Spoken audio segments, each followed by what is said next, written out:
Meeting. At this time, I'll call on Vice Chair Brad Turner for the reading and approval of the minutes. Mr. Chairman, I've had a chance to review the minutes, find them in order. I make a motion for their approval. So motion is a second. Mr. Phillips, all in favor, please say aye. Aye. Motion passes. First item on our agenda is an issue concerning the retirement system. I'd like to ask Ms. Sonia Stevenson to come to the table, please, and your guest.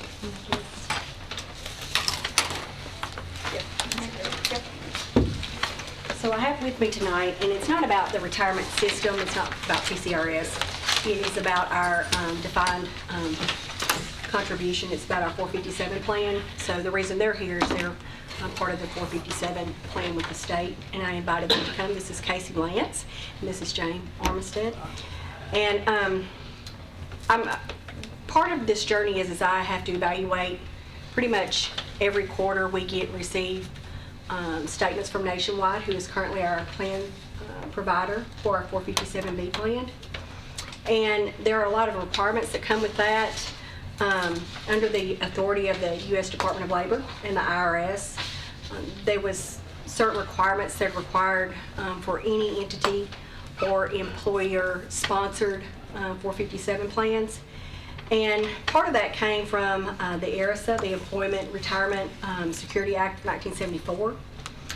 And so part of the ways that they determine compliance is if they audit. Now, we've not had an audit, and if we were, we would be found in compliance because we are maintaining all that structure. But part of my responsibility is that I review our plan on a regular basis. Under a participant-directed DC plan, which is what our plan is, it is participant-directed because they choose their own plans that they invest in. We don't choose those for them. They have multiple options. It can be totally consumer-driven, which the employee does all of the investing, or it can be a dual investing process, or they can pay an additional fee to have it monitored by an investment advisor. But under that, there are some responsibilities that, as the designee for the county and as the sponsor for this plan, that we have to meet. There are regulatory requirements, which we are meeting those. There are meetings and education quarterly. We have had Nationwide, my 10 years here, I have them come quarterly and meet with the employees to increase our participation. We have increased from, I believe it's like 32, 33 when I came. 395 employees are now participating, and I think a lot of that is due to education.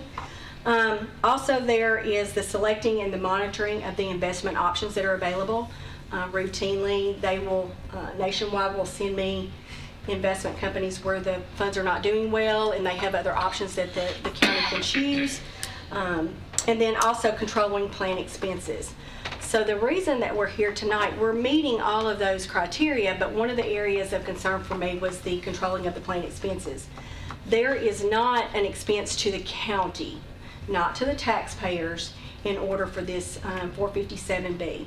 All the expense is the burden of the employee. And those come out under administrative fees or different fees associated with which option they choose. And so based upon that, I have asked and requested a review with the Treasury Department's ably more highly trained individuals in investing than myself to help us to review our plan to see what are some of the options.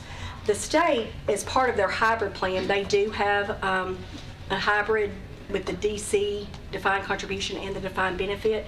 That is the hybrid plan, and that's not what we're talking about doing. So I don't want anybody to become alarmed and think that we're trying to change our pension. That's not what this is about.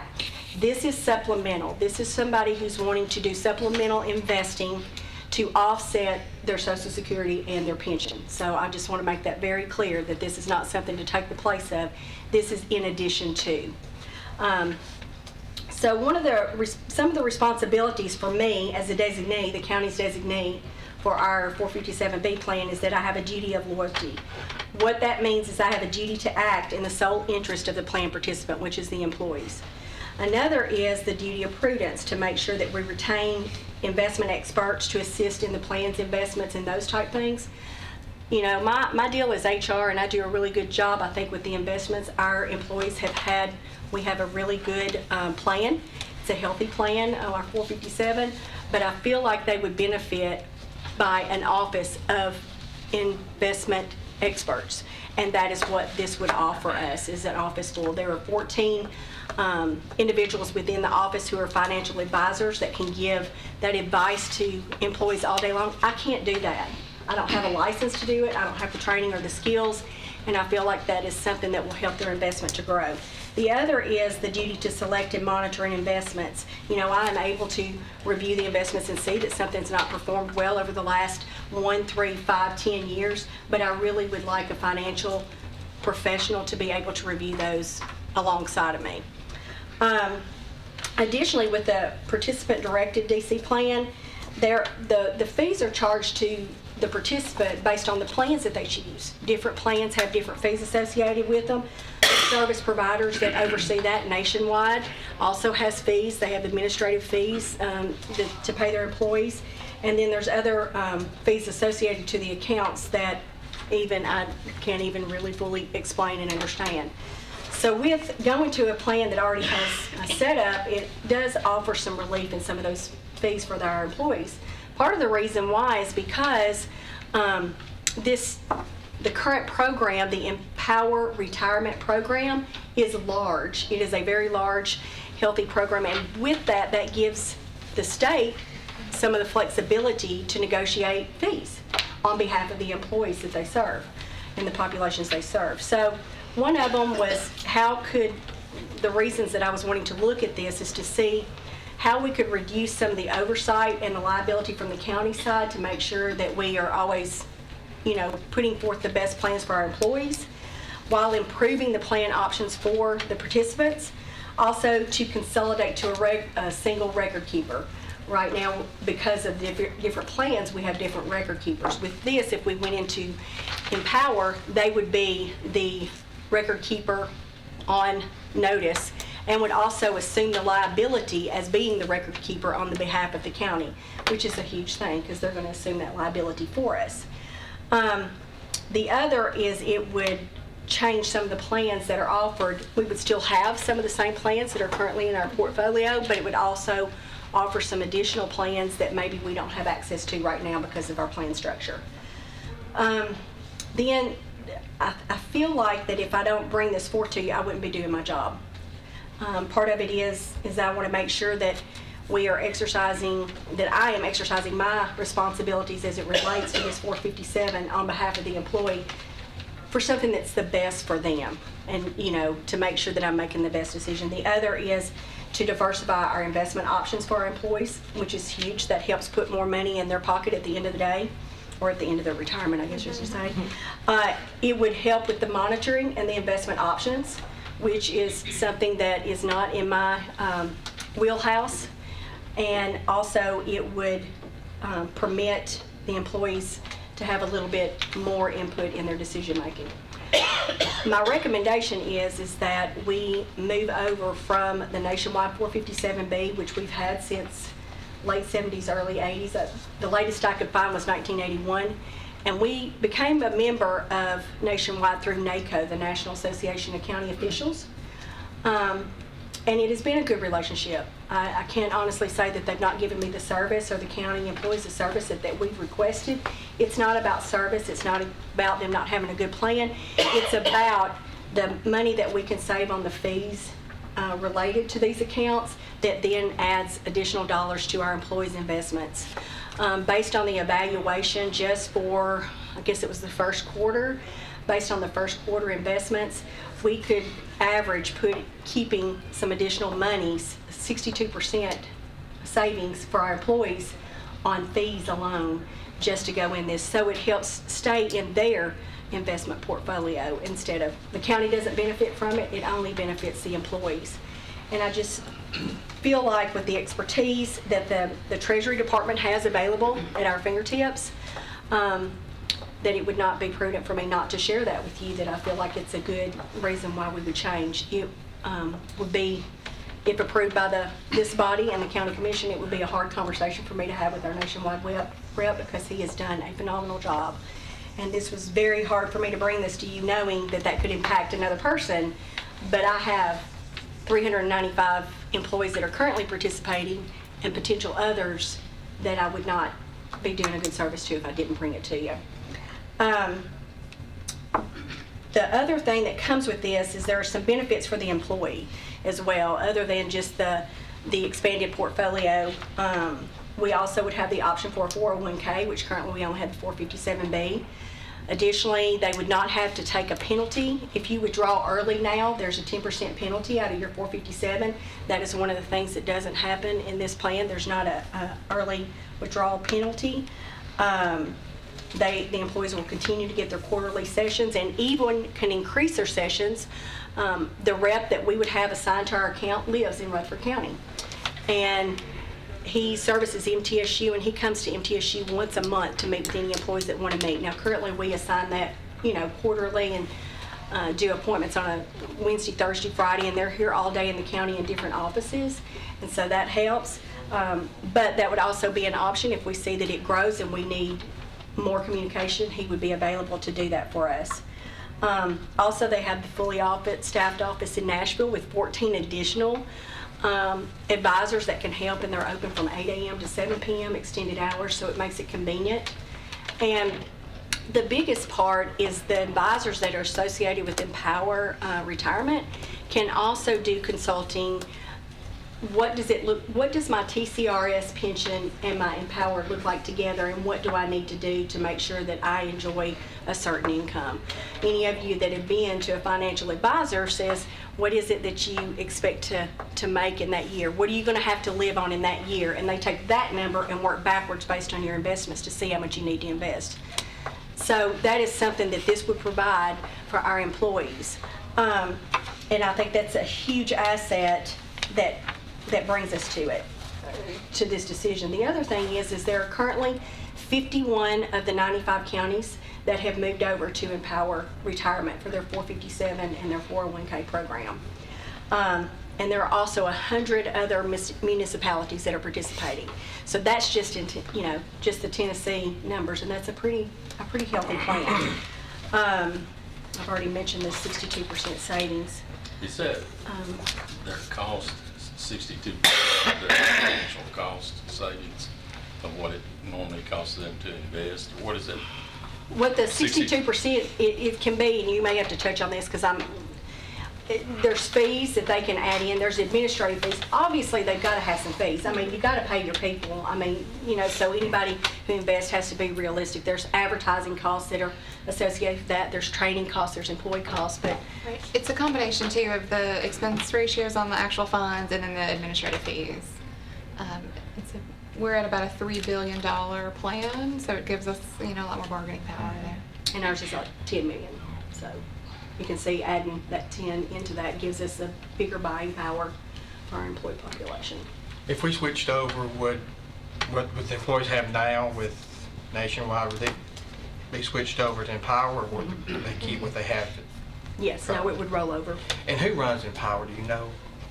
Go ahead. Well, the plan is a Treasury plan, so it's the state of Tennessee's plan. Empower is who we contract with. They're similar to Nationwide, so they are just our record keeper. That we are 2.5 years into an 8-year contract with them. But their headquarters, North American headquarters, is in Denver. I think Walgreens uses them. Yeah, they're Like actually company, yeah. they're the #1 record keeper in the government space, but no one's ever heard of them, right? Unless you've actually had a plan with I think them. my company uses Yeah. Apple uses it. So, I've evaluated this over the last couple of years. We've talked about it, and retirement's a big deal. I just want to make sure, I'm always concerned at the end of the day when our employees leave us to go home and sit on their front porch and rock or whatever it is that they choose to do, that they have, one, we've given them the information to make a good decision, and we've given them the tools to help with their investment. And I think this is just an added piece that when I saw the savings that it was going to mean in a year to an employee that they could keep as an investment in their portfolios as opposed to paying out in fees, I could not bring it to you to make that recommendation. Commissioner Johnson. Sonia, have you had any communication with any other counties that have had dealings comparable to what our scenario would be, what their track record is, and if they had any problems or anything. What's the feedback that you get from them, if you had any? No, I do know that not we, but Empower recently, or not Empower, the Treasury recently had several counties. What was the one that just moved over that was a nationwide client? They all start to run together. I'm sorry. We haven't had anyone leave, if that helps. The 51 counties that have come in. I have not. I have not. So the answer is no. So you've only had these guys for 2 years? No, we've actually had a contract with them since 2001. They won the latest bid process, 2.5 years ago. I can say this, our company has used them since 2014, and they did got some really good fees, very low fees, and on their app and their website, a lot of good resources.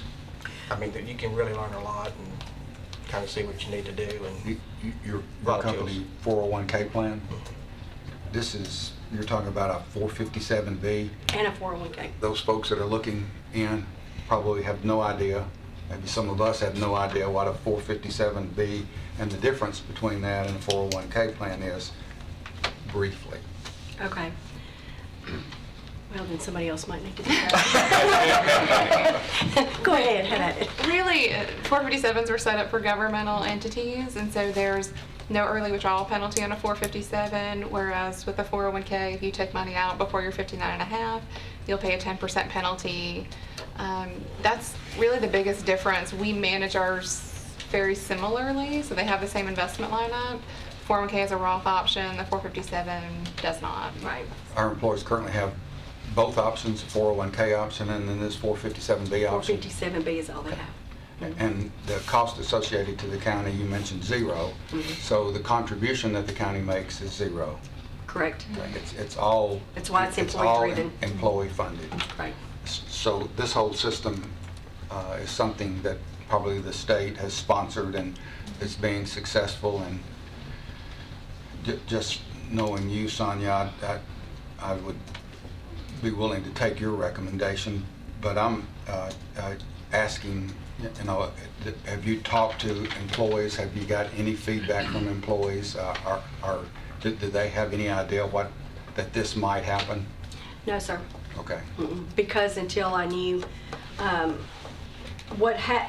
think when we do the materials that rolls out in the letter explaining the decision and why we made and what that means to their investments and the fees that they will save and the additional resources, most of our employees are doing, either they're doing the self-directed, but they're putting it in a fixed asset account, which is what we saw. There was quite a few in the fixed asset account, which means it's basically what used to be a savings account, 3.5% interest, and so there's no growth opportunity.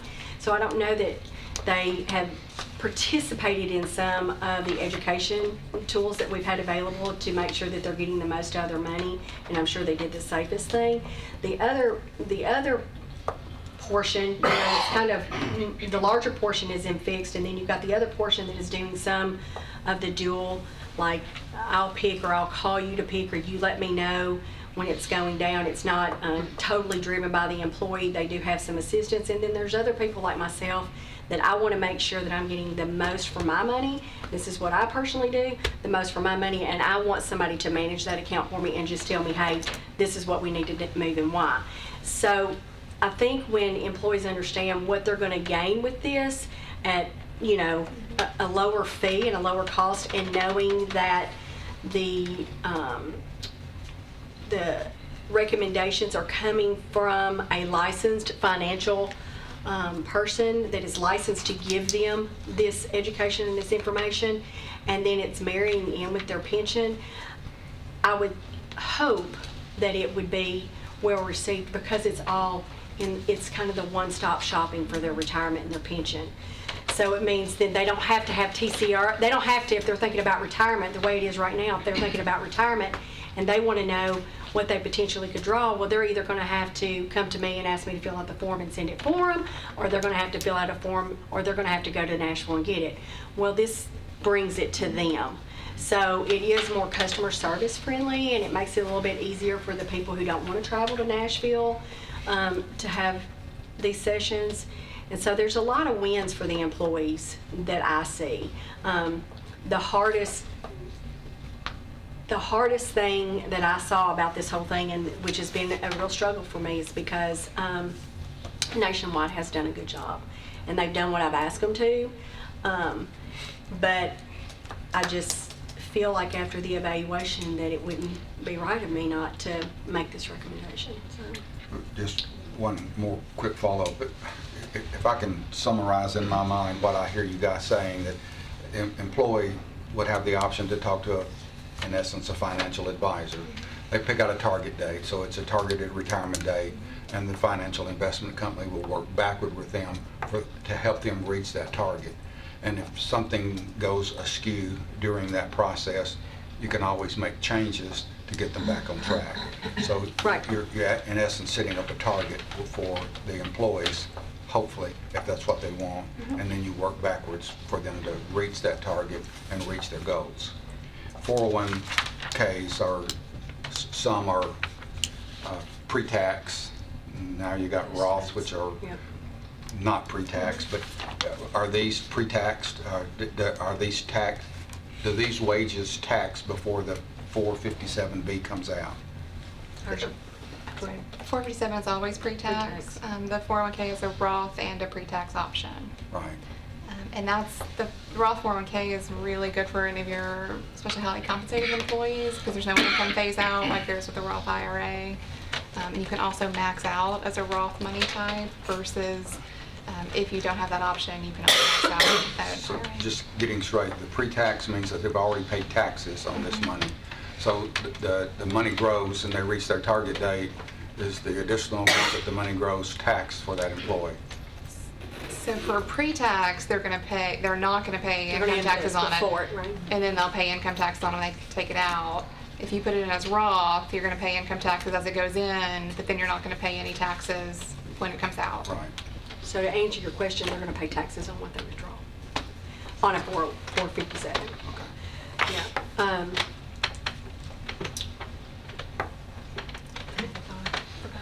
And our counselors last year with this newer contract with Empower, they have access to our retirement system. And so they do all of the counseling now for TCRS, and the phone center is also, they're licensed there as well, and they do all of the TCRS calls. So it's much more of a one-stop shop. So now when an employee calls, even now, they're talking to the Empower team already. They just don't, know it, because that's just one of the parts of it that's wrapped into what the Treasury has worked out. I mean, it's a hard decision, and but I think I've already lost sleep over it. So Is it prudent, Sonia, to make sure the messaging is correct to the employees before we move on this? Or were you looking for a vote tonight? Well, Because of what you said, I don't want them thinking my pension plan is changing and that's bad. right. How could we get messaging to them so they know from your perspective that you feel like it's a good plan and the county feels like it before? I'm a little leery voting on it before that messaging gets to them. It's almost like you're passing the bill so you can find out what's in it type stuff, and I Right. don't want to do that. So is there a way, do you have to have something done tonight? Or could we get messaging to the employees where they're more comfortable and have that opportunity to ask the same questions Commissioner Phillips asked, or Johnson, or anyone up here might have? I just don't feel good voting on it before they know everything about it. The one thing that's different about this than it is the pension, which for anybody who's listening, we are not talking about TCRS, we're not talking about your pension. That does not change this. The difference in this is that if they don't like this decision, they can roll it into any plan Yeah. they choose. They can take their investments and say, it's kind of like saying, I don't want to play at your house anymore, I'm going to take my ball and go home. They can take their investments that they have with Nationwide, even today, and say, I want to roll it to Edward Jones or SunTrust Bank, or Right. whoever their investment, whoever does investments here, I don't know. But they could roll that at any time, so that doesn't change. So us changing this, it would be rolled over seamlessly if they don't want to make the change. But if they say, well, I don't want mine to go under the Treasury plan, I want it to go somewhere else, I want to keep it separate, then they have that option to roll that. Yeah, it's just, I want you to be able to tell them that, I guess is what I'm getting at. I know we hear it, but I want to make sure they know that before, and this is just me speaking, that before I feel super, I understand exactly what you're saying. I just want to make sure because you'll hear buzzwords and that's, you lose all cognitive reasoning right there. If you hear anything is changing with retirement or with my 401k and all that, it becomes very challenging. And that's the It does. reason I'm pushing back on that is I like it. I don't mind what you're proposing. I think it's a good idea. I just want to make sure the employees are synced up with you and with us on why it's a good idea. That's why I'm being, So if I want to make sure that I'm hearing you right. So what you would prefer that I do is to send out some type of notice to the 395 current participants that we have and say, this is what the county is looking towards doing. I wanted to make you aware of it. If you have any questions or concerns, please call me. And then anything that's a question or concern, bring back to you at the next steering committee. or you even answer it on the phone if they ask what I just asked about, well, how does this impact my 401k or my you're able to answer that, and then we can vote on it in December. I feel more comfortable with that, and like I said, I'm one of 7 up here, and if I'm the only one, that's okay too, but I just would feel better if that messaging went out first to the employees about, here's what we're looking at, give us some feedback, and we're planning on moving forward with this, and I'll just feel I can better. totally see that, because that Okay. would be kind of a surprise. Yeah, that's all. I just Yeah. don't want them thinking, gosh, it's everything's changing at Christmas type stuff. I'd rather Right. them get the messaging first before we vote on it, and then, happily move forward with it in December if that's the will of the I mean, I don't have a committee. problem with doing that. I mean, it just prolongs it 1 month. Yeah. I mean, I don't think, That's- it's not like we've got to get this done before the end of the year, so we're not having to rush on Right. it. They're here, to answer questions, to make sure that Yeah. I explain it correctly, and if I make a mistake, to correct me, so. Sure. Um, And that's just me. Like I said, the other 6 might say that's a horrible idea, but that's just a strong opinion I have. I do think that's a Commissioner good Johnson. request. Is there any stipulation that a certain percentage of the 395 people have to participate, or can only 3 people participate? No, it's the total, The it's the whole total 300? package. Okay. It's the total package. Everybody has to agree. So, wherein the letter might come in, I guess if there was somebody who, absolutely was adamant against it or whatever, we would have to work through that. But the way it works is it's the entire plan. So, because otherwise, it kind of defeats the purpose of what we're doing. Sure. Because part of the process of doing this is to make sure that we have one official record keeper that assumes, in this case, assumes the liability for the county, which is even a better word, that they're taking care of that on our behalf. And so that was what was appealing to me, as opposed to the current plan that we have, because the way it's set up now. So, Well, I agree with Commissioner Turner. There's nothing anymore, there's this thing out in the islands here, resistance to change, and 99.5% of change is positive and good. It's just how it's presented. So I think that's the approach that needs to be done. yeah, and I don't think it'll be a hard problem, because finance can tell me who are participating, because obviously they take out the deductions of their check right now. So as far as me getting a letter out to them, I don't think that's an issue. Okay. I think it's probably a good idea, Sonia, I do too. to put out some communication. I think the feeling of most of us is that it sounds like exactly what the employees would benefit the employees, and we need to go with that. But the timing right now could be, here we go, we're getting into new benefits and updated benefits about the same time, and is this part of what's going to be delivered as giving you this and taking away something else? So we just need to be careful along those lines, I think. Sometimes something sounds too good to be true, and I might have had the same insurance agent for 30 years. I might have, and my insurance agent was not only a neighbor but a dear friend, but my insurance was costing me $100 a year. Okay, fictitious. And then AARP come along and said, I'll give you the same thing for $25. Even though you love your insurance agent, what are you going to do? Have loyalty to. You're going to have to say, I love you, but we're going to have to divorce. So it's one of those types of things, I think. So even though Nationwide has been an excellent provider, the benefit that the employee is going to receive far outweighs that, I think. So I would move according to that you bring this back to us with some input from the employees in December, and we'll move on then. Okay. That's my motion. Second. We have a motion and a second. Any discussion? All in favor, please say aye. Aye. Opposed? Motion passes. Thank you. Thank you. That gives you enough Appreciate time, Sonia, to... Yeah, it does. Okay, I mean, I thanks. get it this week. Yeah. One. I want to make sure it doesn't. Thank you. Okay, thank you, committee. At this time, we need to fill one alternate vacancy on the beer board. We do have one application. Leslie Smith. Is Mr. Smith in the audience? Yes, Would you like sir. to make a statement? You're the only applicant, though. Just to say that I'm a 30-year-plus resident of Rutherford County. After I retired out of the Navy, I came home to Rutherford County, so to speak. And I served on the PBA, the Public Building Authority, now for 8 years, building the new Justice Center. And just another opportunity to serve the county. I look forward to it.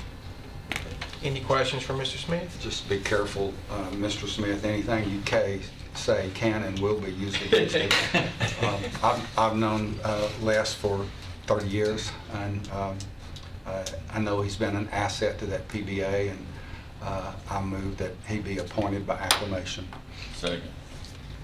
We have a motion to second. All in favor, please say aye. Aye. Motion passes. He wasn't your insurance agent, was he? Not anymore. Oh, no. Okay. Cool. Okay, so at this time, we will, thank you, Mr. Smith. Your name will be submitted to the full county commission. And I need to show up there, too? You don't have to show up, but you can. I'd love to have you. We'll announce one vacancy, alternate vacancy on the beer board. Announce 4 vacancies on the agricultural committee. This will be for 2 commissioners, 1 farmer and 1 farm woman. We're announcing 2 vacancies on the correctional work center board. We are announcing 1 vacancy on the public building authority. We're announcing 1 vacancy on the insurance committee, and this will be a county employee representative. At this time, the legal services agreement, we would like to invite the mayor and our attorney to the table. Okay.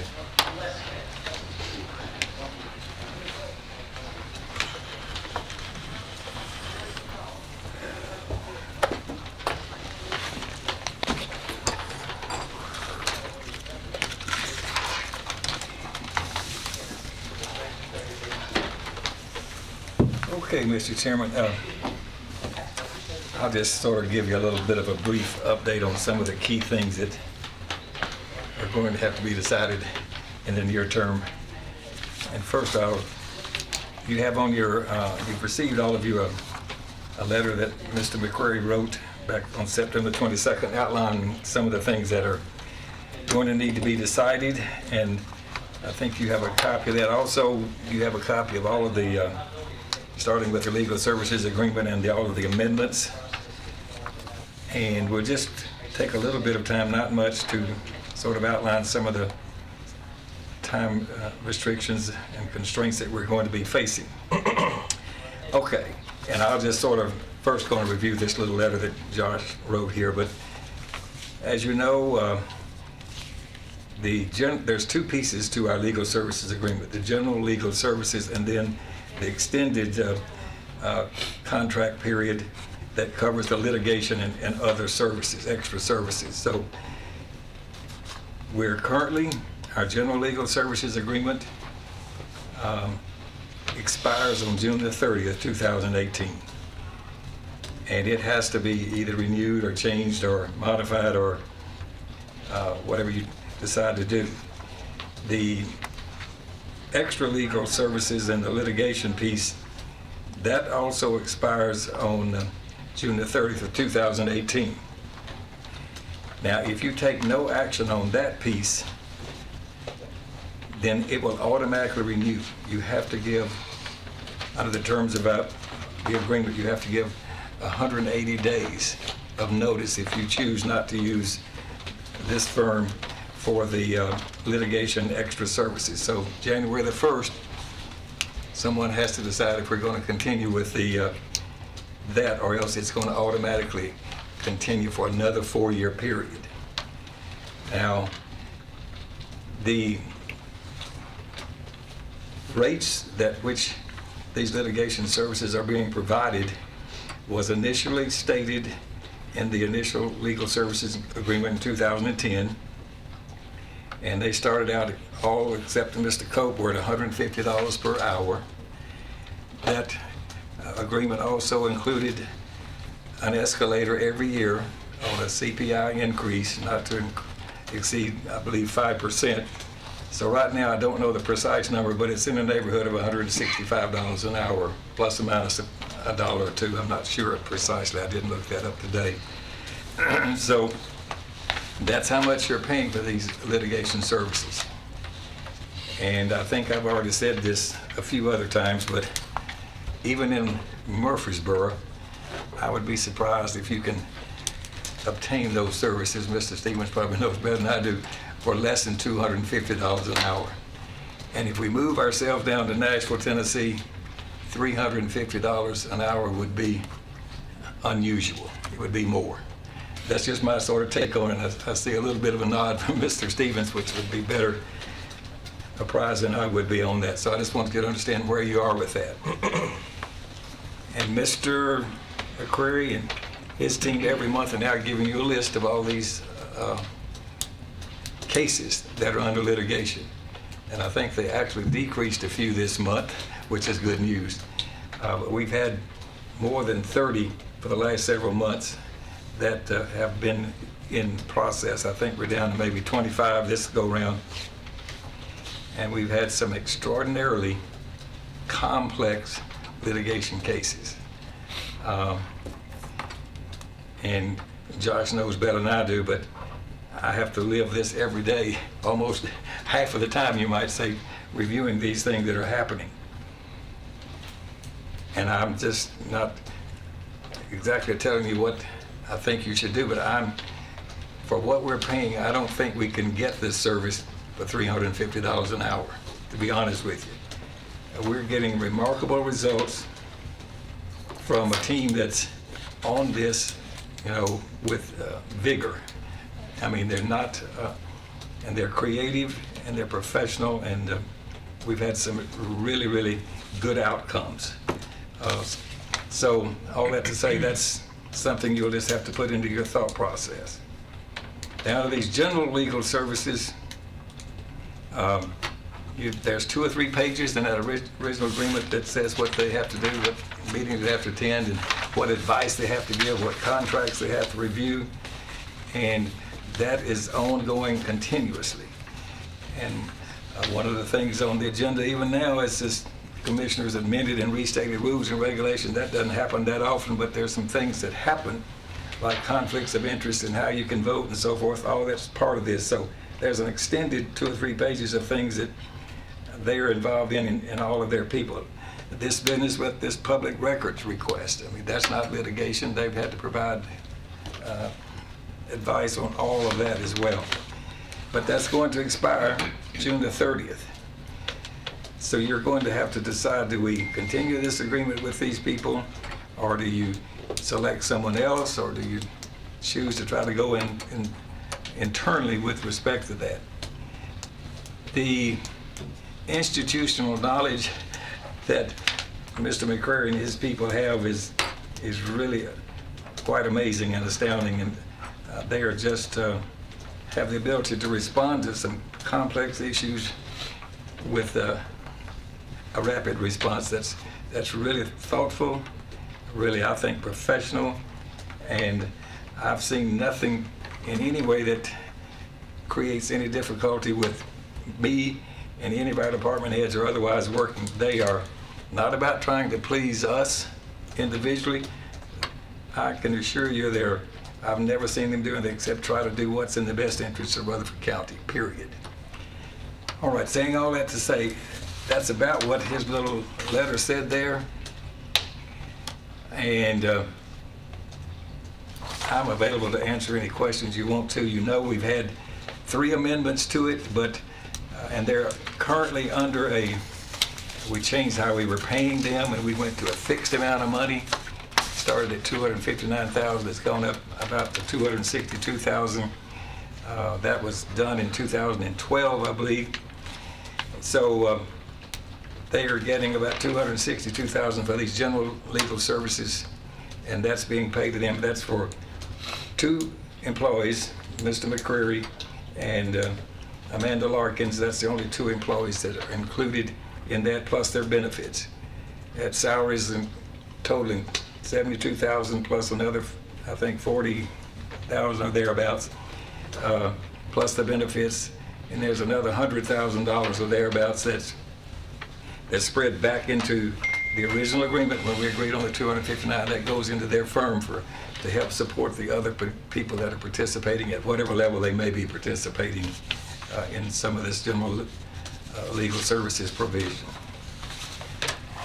I probably left off some things that you probably already got several questions that you already thought of before we got here. But that's sort of an overview, and so you see what time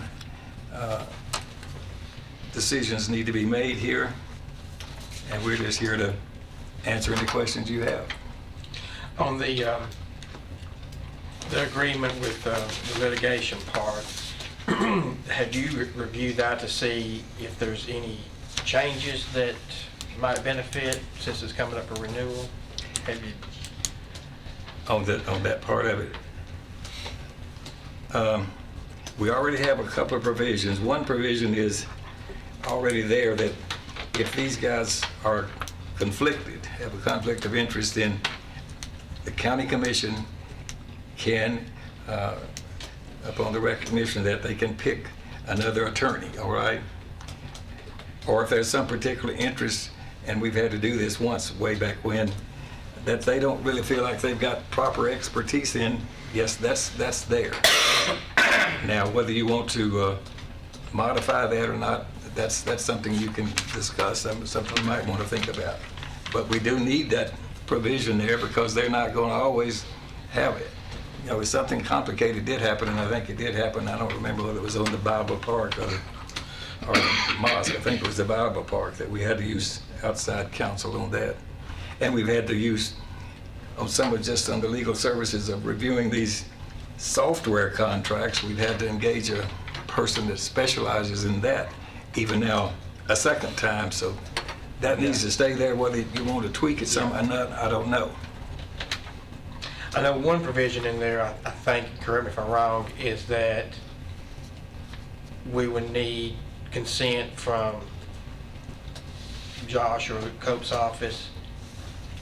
And I think there might have been some concern about that. Yeah, that's still in there. I think it says advice, consent, and approval, or maybe the 3 words that may be in there. I mean, I think we really need advice. Whether you want to talk about maybe one of those other words or not, I don't know. Okay.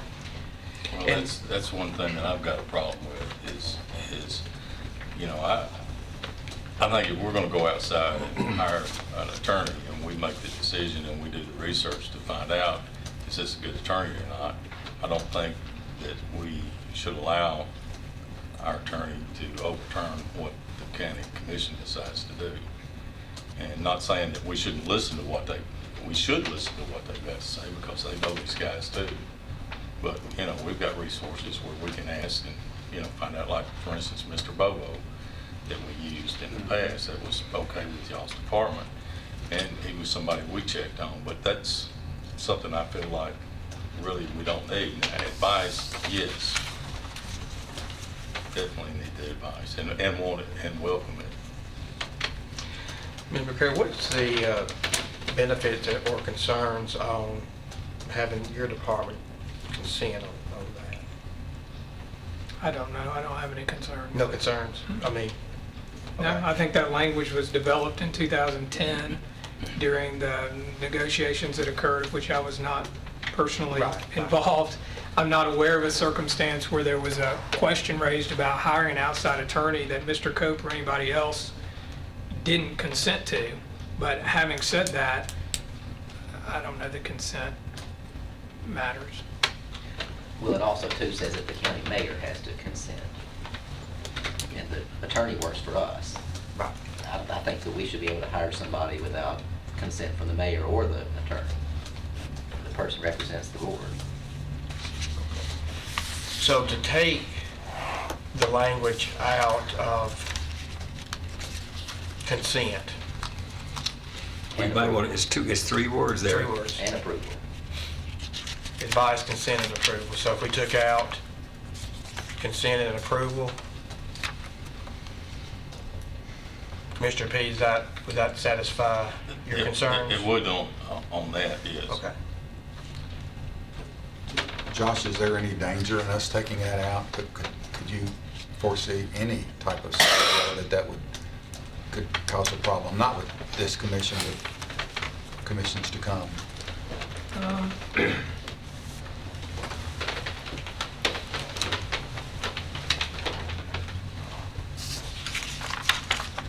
Not really.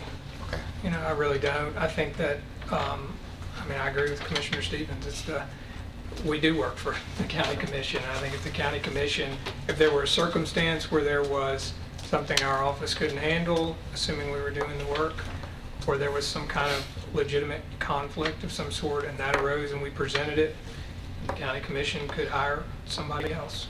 I'd be happy to make recommendations, but I don't know that consent or approval and the way that's being construed, which I think everyone's reading that to mean somehow there's an impediment or something that you have to overcome, although that's more in theory than in reality. But I don't view taking away that impediment to the extent it is one, is fine. So I might show my ignorance, and excuse me if I do, but if the county commission were to be put in the position to make that hire, and the county commission was in disagreement, you had an 11 to 10. This group wanted this attorney and this group wanted this attorney. Isn't that what that language is in there for, maybe? I'm just kind of wondering if this county commission I'm not concerned at all about. Right. But it could be 4 years from now, 8 years from now, 16 years from now. It could be, you could have a split county commission that didn't work nearly as good together as I think this one does. So I just wondered if it was kind of that situation. You know, you have a 10 to 10 tie. Right. So what do you do? I'm just, what do you do, Robert? You'd have to get a majority of the Just, you'd have votes. to vote again next time with something good to. Well, 11 to 10, you'll have the votes for the majority in your scenario. Okay. I just, I'm kind of wondering if that maybe is the reason part of that was in there, so the county attorney But- would say, yeah, I don't And know. it's not, the mayor doesn't require consent and approval. He simply has an opportunity to make a recommendation. Okay. And I still sort of think the mayor should at least have the ability to recommend or advise, because believe me, the mayor is in on this discussion routinely every day, and I would not want to have somebody that I didn't have confidence in and respect for trying to work with them and solve a problem for the county. Well, I personally feel exactly the way you do. You definitely need to have influence on. But I mean, someone that we you don't have to have my can work with. approval. I just get a shot at sort of agreeing with the suggestion that's being brought forward. Well, I think we agreed to keep the language of advice and recommend, but maybe take out the consent and approve. Yep. Do you need to? So if we make any changes, is this something that Ms. McCray will kind of redraft and send back, or? If you're comfortable with that, yes. Now but I think, won't you be comfortable that he's putting the language in there that suits you? Of course, you're going to have the opportunity to, whatever is written down by whoever is written down, it's your choice to either approve it or not approve it. Well, let's make that motion. Well, I'll make that motion to remove approval and consent. Okay, is there a second? I'll second it, but do you want to wait till we're through with all of them, or you want to, if we have any more? Well, do we need to take just one change at a time, or bucket them up. Might just take it one at a time, and then that way you'll see where you're stepping. Okay. Okay. Got a second, Commissioner Pete. Any discussion? All in favor, please say aye. Aye. Opposed? Motion passes. Now, Go ahead, please. I mentioned one other thing to Josh, and you guys may have some others too, but while I'm thinking about this, Amendment 3 was when we appointed, in the event that Mr. Cope was incapacitated or resigned, that that Josh would become the county attorney. If we stay with using Mr. McQuarrie and his firm as the county attorney, we don't have any language now in the agreements that says what would happen in the event Mr. McQuarrie is incapacitated or is forced to resign or whatever. So somebody needs to help us think about how we want to do this. Josh sort of had a simple answer. Maybe let him give his simple answer first if he chooses to. Well, my suggestion was, I mean, you've got as many options as you can think of, but the statute that we used dealing with the sheriff's situation allows the county commission to appoint a successor to any official. So that's an easy out. I mean, that's an easy way to address this, is if anybody, whether it was me or anybody else, was county attorney and then was not serving as county attorney due to resignation or whatever the vacancy, however it may be created, 55104, I think it is, would allow for the appointment of a successor, I think, under the statute. So that would be an easy way to deal with that. You could craft something more specific if you wanted to and name a person or name some other methodology for an appointment, but that might be an easy way to do it. Now, you're saying that would be someone still within the firm? No, I'm not saying that. Your county commission would have the sole ability to put in place, probably starting at steering, whatever process you want to identify on how you're going to appoint. You are going to appoint the next county attorney. Not yet determined what structure you want to put to that, but that would be something you would have to do. Well, we have to have an attorney. We can't have a vacancy for a month while we're Yeah. trying to figure it out. Well, that could be part of your process. I mean, your process could, on a temporary basis, appoint somebody until you could select exactly the process you want to pursue officially. Or you could, if he had an untimely death or whatever, you could appoint one of his people only temporarily until you work through the whole process. Is that something we'd have to change in the agreement? Well, you just need some statement there to say the county commission will follow the procedures and the rules or whatever. They're not really rules in that statute he's quoting, but as use the authority as given under that particular statute to appoint a county attorney.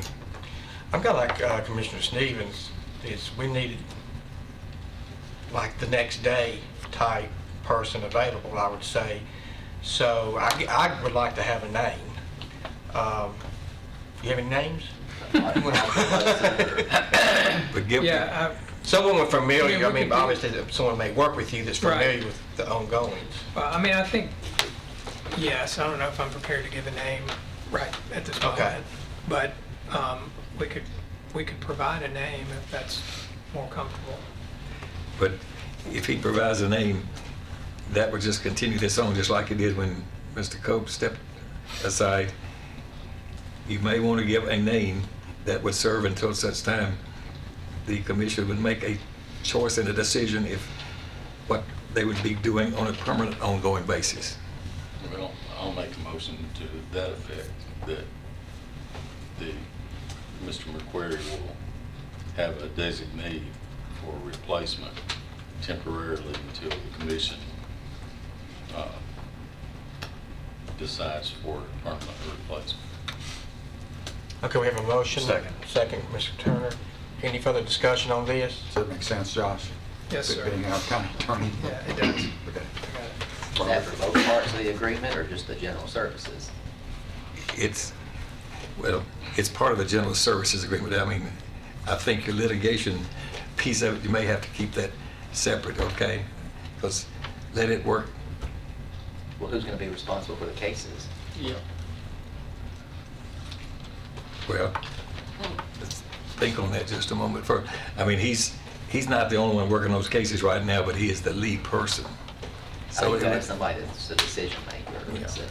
He would be this person he designates by name would be your decision maker until you went through your process of deciding if that's going to be a permanent appointment or not. Well, it seems logical to me, but the person is responsible for both parts of the agreement.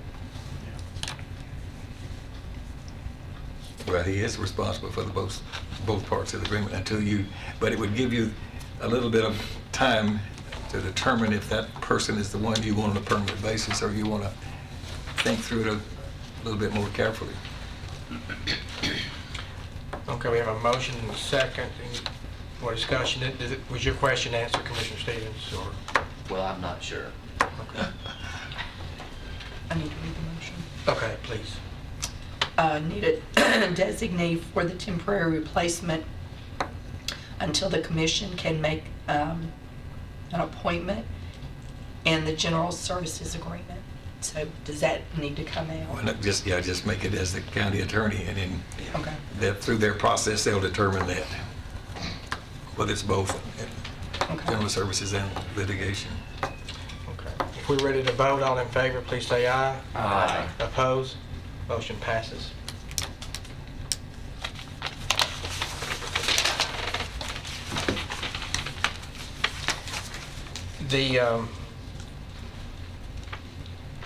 The contract or the agreement, is it you said it was a 4-year agreement?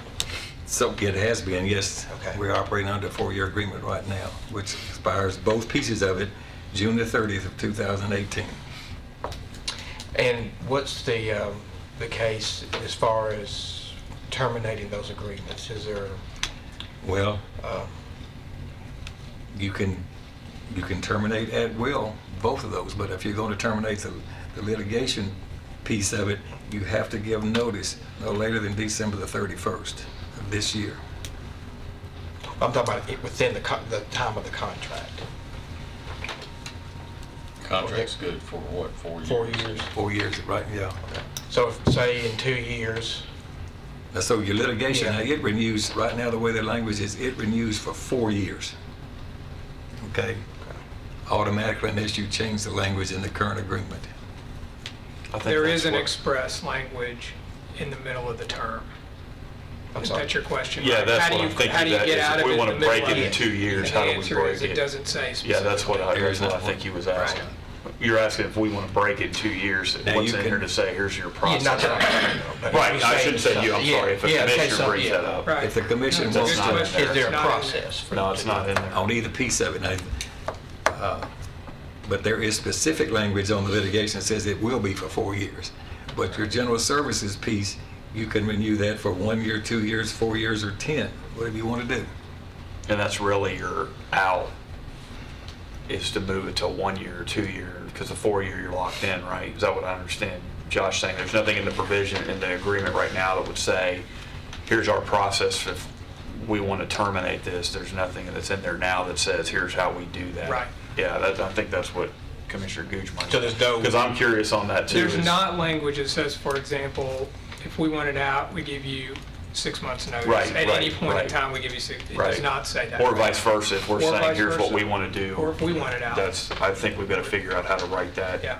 in a contract or in any type of agreement. I think just changing it maybe to 2 years. I thought that too, but I don't know. That's just me. Yeah. Any other thoughts? 2 years come and go before you can blink your eyes. Yeah. You know, your term is 4 years, and my term is 4 years, and I think 2 years. I'm just not 100% sure that. I know you can always extend it, and it might be the thing to do, but a 4-year agreement is, you know, is kind of also the term of a commission. You know, Yeah. I'm not saying that that's right or wrong. It just, I just think it might not be the best thing that we can do is spend our time talking about this every other year. And I may be wrong about that. Don't get me wrong. I may be wrong about that, but I just think we probably have more things to do than talk about this thing every year. Well, I like continuity, so I hear what you're saying. And there's a lot to be said for that. So I'm kind of leery of 2-year agreement too, but. I guess, You Mr. know, T. But I'm oh, open sorry. to, I'm listening. Yeah, part of the reason I did that was we do budgets every year, and we technically review our agreements with departments on funding every year. If we're paying for a good and service that we're only reviewing every 4 years, I don't know what the harm for me, at least for me, would be to go back and say, well, let's start looking at this every 2 years. Well, I And mean, just recognizing, we're trying from a commission perspective to tell the taxpayers, we're not just signing off on this and then forgetting it for 4 years. I'll give you an example. If you look at our insurance department, we've had some people that we really hated to lose. And they were basically, we were outbidded and they were pulled away from us. Now, if we find that our attorney sues us, I'd hate to think that they'd be able to scoot on us if they found a more lucrative agreement or better things to do. So that's the one thought that comes to my mind. Yeah, I guess you could write that in there though, where they would have to give us notice if they were not interested in pursuing a follow-up contract, right? I mean, we could make the motion or add the language that they would also have to give us a 180-day heads up. I guess is that what you were worried about, was they could just bail and we wouldn't know about it? Right, that's part of it, and I mean, like I said, I mentioned that I gave copies of all the members here, actually what our attorney fees were for the last 3 years from our finance department. And they're basically what the mayor said, this short sheet, I think y'all got one copy on front and back, the attorney's fees, and then a breakdown of the fees from the different funds, which they pretty much in line. That's not payouts and things like that, where we've lost, say, lawsuits or things like that. Anyway, that's what that sheet of paper is. But I like continuity, that's me, so that's why I say that. But like I said, I'm still open. I'm not saying I would disagree, but the thing that comes to mind is they may not agree to anything we're asking here. We're voting on this. That doesn't mean they got to agree to it, and I understand that very well. This may be something we have to negotiate back and forth, and if that's not something we can come to a quick agreement on, then we may have to initiate the notice that, hey, we want to look at this. That's the only thing that's worrying me about where we're kind of headed right here. I don't know where we're going to end up. I don't know how much this plays into it on this litigation piece, but these cases don't get settled in 3, 4, 5, 6 months. Right. Yeah. We're 2 years plus on some of the really complex ones, so it's a pretty extended. And even if you gave these guys 180 days notice, there needs to be some transition period, because they've got all the institutional knowledge about these cases, and we can't hand them off that easily. So, in particular, I think you probably need your 4 years there and some sort of transition potential, possibly. I don't know. Mayor, and maybe this is not the time, if somebody else has got something they want to ask, I've got a couple of things that I want to. No, you go right ahead. Well, I mean, is there any, I guess will to change the number of year of the contract? I mean, I just brought it up, but. I would be interested in looking at it. I don't know if I want to make a motion necessarily, but I do think it needs to be a discussion point. Okay. If there's no motion on it, then I would say go ahead with your comments, Commissioner Pete. All right. Well, something that I've had a problem with since I first got on the commission is exactly what or who the county attorney is. Is he a county employee, And if he is, does he get county vacation time that's paid out like vacation? Does he have to schedule it? You know, that's one of the questions I've always had is, what the heck is going on here? You know, he's an independent businessman, and I understand that. But it is Josh by himself is the county attorney. I understand that. But is he, in fact, on our insurance? That's one of his benefits, I assume, if he is in fact a county employee. Is how do we look at him? Explain exactly, you know, Okay. exactly his position, or whoever would be in that position.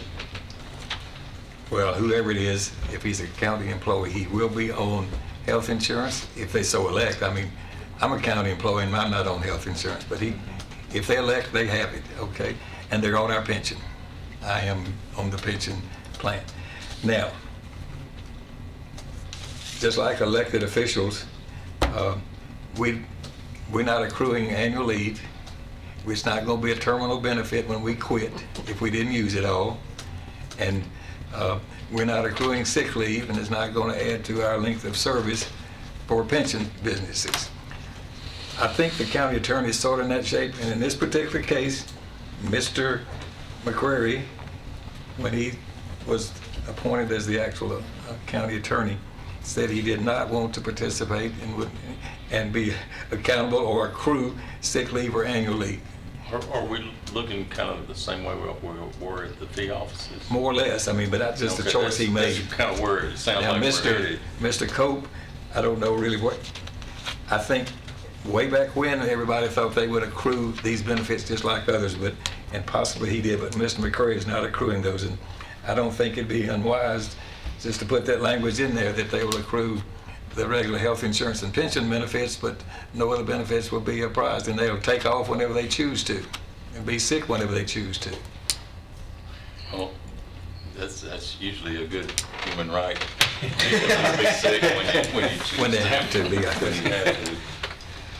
Now, the last thing, and you know, this may be a little difficult for you, Mayor, but we looked at this agreement several years ago, and the county commission voted to change and do away with the current county attorney.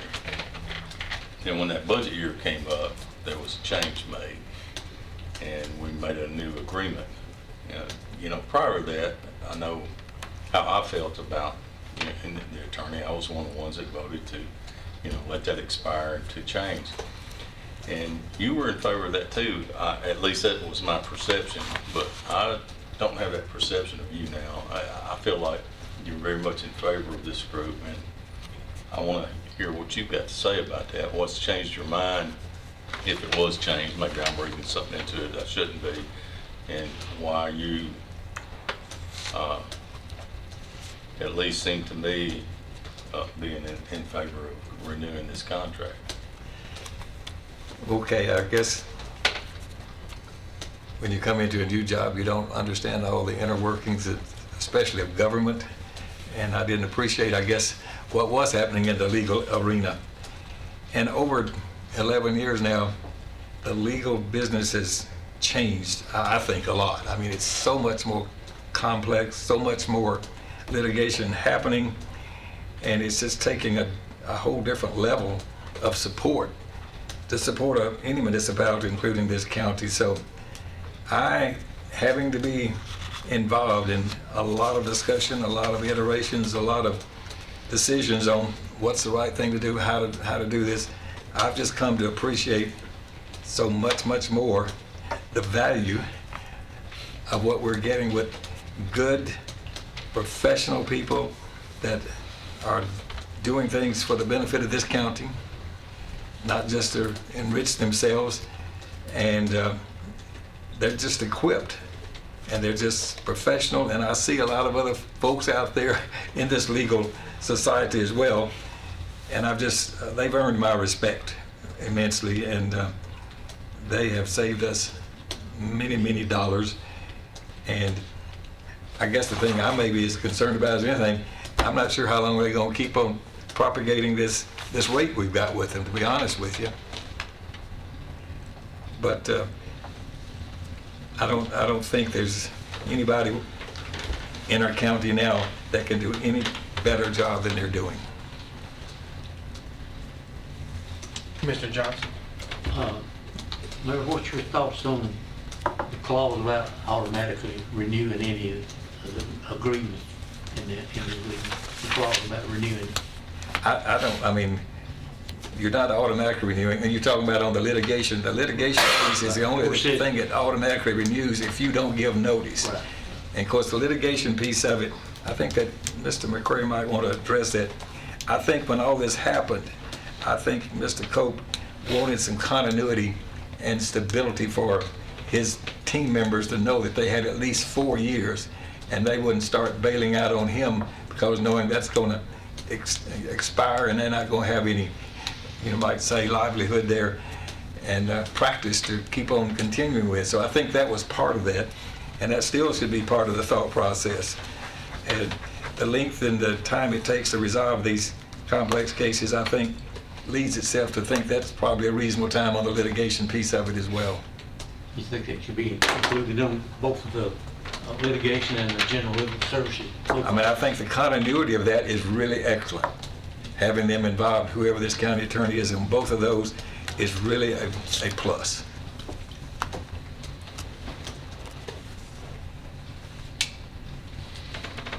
So you're in favor of it automatically renewing if no action is taken? Not on the general legal services. I think you want to keep that. I think you should keep your option a bit open on that. Okay, but just on the litigation, Yes, sir. automatic, but on the legal services, I mean, I'm still in favor of the 4 years, but you guys are going to continue to discuss how many years you think is the right number. Anything else, Commissioner Johnson? Yes, thank you. Okay. Commissioner Pitt, did you have other? One thing I'd like to ask is, I know RNA has been very interested in this. They've sent us some literature and, made some statements. If it would be all right with the committee as the chairman, I'd like to give at least one of those folks the opportunity to speak. Okay, we'll take a motion to suspend the rules. So moved. Okay, is there a second? Second. All in favor, please say aye. Aye. Okay, motion. Ms. Allen? Is that your choice, Commissioner Peters? I would leave that up to the group to Okay. decide that.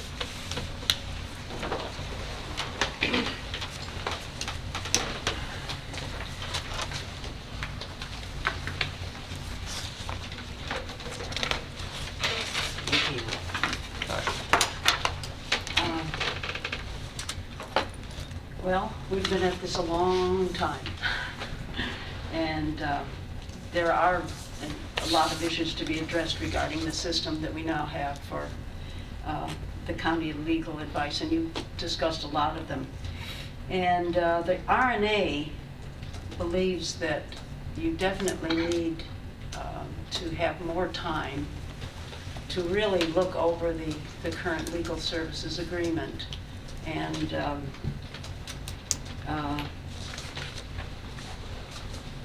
we recommend that that you don't have the automatic renewal clause in the contract, so that because it kind of ties the hands of not only the current county commission, but perhaps future county commissions as well.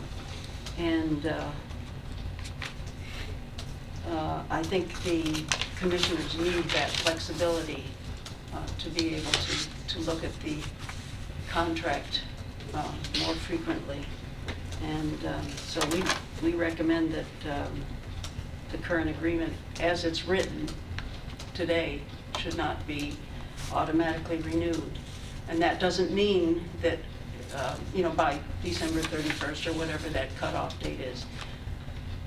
That being said, that doesn't mean that when this is all said and done, that you won't continue with the same law firm. But it gives you that extra time to look at the agreement and make sure it has all of the provisions that you feel are necessary for the county to get the best representation. questions for me. Anything else? No, not at this time. Okay. Hey, thank you so much. Thanks for the opportunity.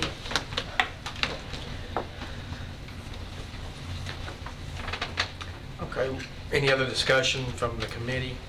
One other thing to ask, the general legal service agreement, we used to do that on 2 years, right? It just changed to 4, just on the, yeah, that's why I couldn't Initially, remember. Very first go round. And then we changed it from 2012, after 2014. That's, because I was trying to remember when I said 2 years, I was thinking in my head, I know we've done something like that, and that's what it was. I'm sorry, I should have referenced that about 5 minutes ago, I just couldn't remember. Okay. So that wouldn't, that's not out of the scope of what we've done. No, it We was just 2 years, shifted it it was to 2 years 4. twice, and then it went to 4. 4 So after these were just 2014, running right. together Yeah. that way. Got it. Really, the Litigation initial, the services initial again. 2 years was under some sort of assumption, quote, that we would have an in-house attorney Yeah. staff within 2 years, Right, I remember that. if too. things worked out, which they didn't. Okay. Well, and speaking of that, I've thought about that and looked at some of the other places that have an in-house department. Murfreesboro's got 7 attorneys, I think, and support staff, and we don't have any space for them, and you've got to provide the benefits, and they still hire out complex litigation and have to pay outside firms, so I just don't know that we're going to save money if we go that route, and What's their budget, right? Do you know I'm not sure how what much their they budget spend? is, but we don't have space to put any more departments. And, I've also thought maybe we could have like an in-house person that does the routine matters for us and hire out the litigation, but I guess I'm somewhat hesitant for that, because if you want somebody that's going to be very qualified and that's going to have the expertise that we need for the planning and collecting taxes and doing all of it, you're going to have to pay somebody a lot of money.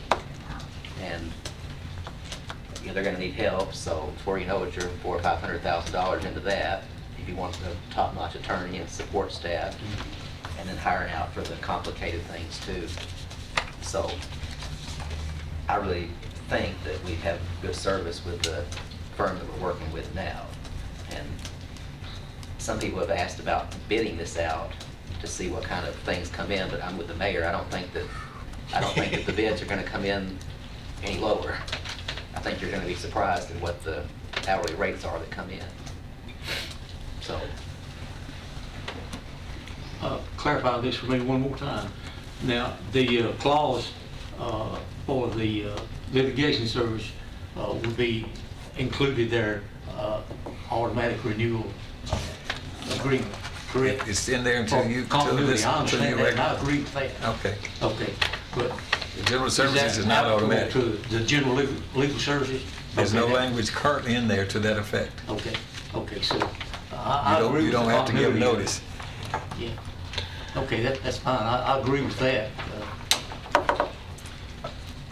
If there's not any more... If the commission wants to terminate the legal services or the litigation portion of it, all they have to do is vote to terminate it, and then they spend the 6 months figuring out which direction they want to go with it. Whether that's, renegotiating That's right. or bringing someone new in, so there is an out. But I would like to suggest that the term, if we extend this for 4 years, make it end in maybe September or October of 2022, so that the new commissioners that get elected can decide who they want to represent them for the rest of the 4 years, instead of the outgoing commissioners picking who's going to represent the next commission for the 4 years. Because if, there's going to be some of us that don't run again or who may not win elections, but we're choosing who's going to represent the next group of commissioners. And I feel like at some point the new ones should pick who they want to represent them. And so that would be it would be like a 4 years and 3 months until it, starts going back on a 4-year cycle. Oh, okay. The first would be, Oh, the first time through. the first time you take it through August, because term starts on Term September starts the maybe 1st. into September, end of October, so if the new bunch that comes in could decide if they wanted to continue with that group or if they wanted to bring someone new in for the rest of the term. That suggestion makes a lot of sense. Flip side of that is that I'm a new commissioner coming in. I don't know what the heck I'm voting on. I mean, and I don't think any new commissioner coming in, or even for that mayor, a new county mayor coming in at the end of that 4-year period is going to say, I got to make some kind of decision on this in a month. It scares me a little bit, Robert. Well, there could be some older commissioners there to help them. I'm sure McAdoo will still be around 20, 30 years from now. This whole thing, I think, really hinges on a certain comfort level that we as commissioners have with the county attorney. But it also, to me, makes a lot of sense that they have, whoever the county attorney is, has the support of the county mayor as well. You just heard Mayor Burgess says that, and I think we all know how much time he spends in his office or around his office, which is a lot. And he's spending a good deal of that time just in the legalities. And that's the way the world turns. And I'm not 100% sure that it won't even continue that way into the future. It's kind of scary to see where we're going. I'm a little concerned about everything, I guess, but the thing that if I were a new commissioner coming in next time, and I were a new county mayor, and we are going to have a new county mayor, because Mayor Burgess isn't running, so we know we're going to have a new county mayor, I wouldn't want to look at that. I just wouldn't, and that's not. If we make these decisions now, they don't have to address it. They can blame everything on us. They can blame everything on mayor, or they can even take credit for it. They're doing a good job, and I'm glad they're here. So I'm thinking if we make a decision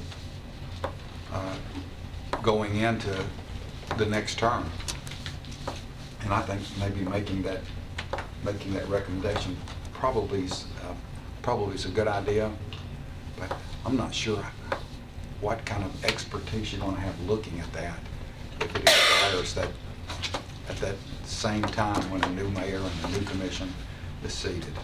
So I don't know what I've said, Robert, other than I think what you said makes a lot of good sense. Instead of July, that it's the end of August or the end of September, something like that. I think it makes a lot of sense. I'd feel better if it was a year. They were in their seat at least a year before they had to make that decision. But I'm kind of like you. I'm looking back on when I first started, I don't think I would have wanted to make that decision at that time. I feel qualified.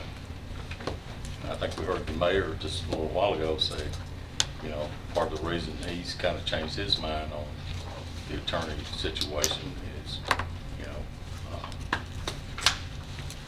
experience. Well, it's also a relationship, and it's a trusting type of relationship that you have, and that just doesn't come. This doesn't come overnight. It's something that you have to build for a long, long period of time.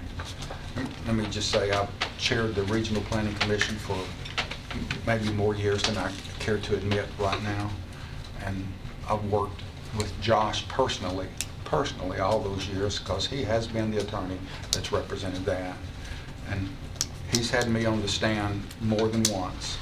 And if it wasn't for the trust that I placed in him, maybe he could have hung me or that commission out to dry.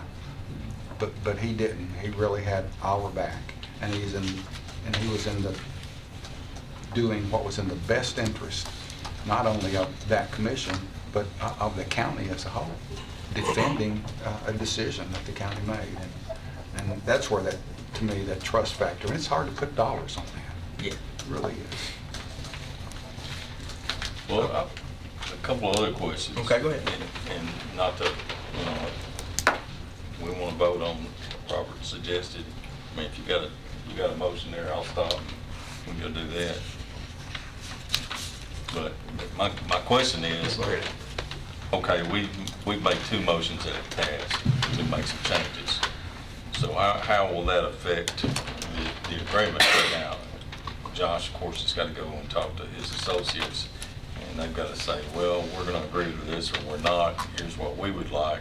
And then we've got to look at that and see, or do we have to run this through the full commission, one we've just voted on, and then it go to Josh?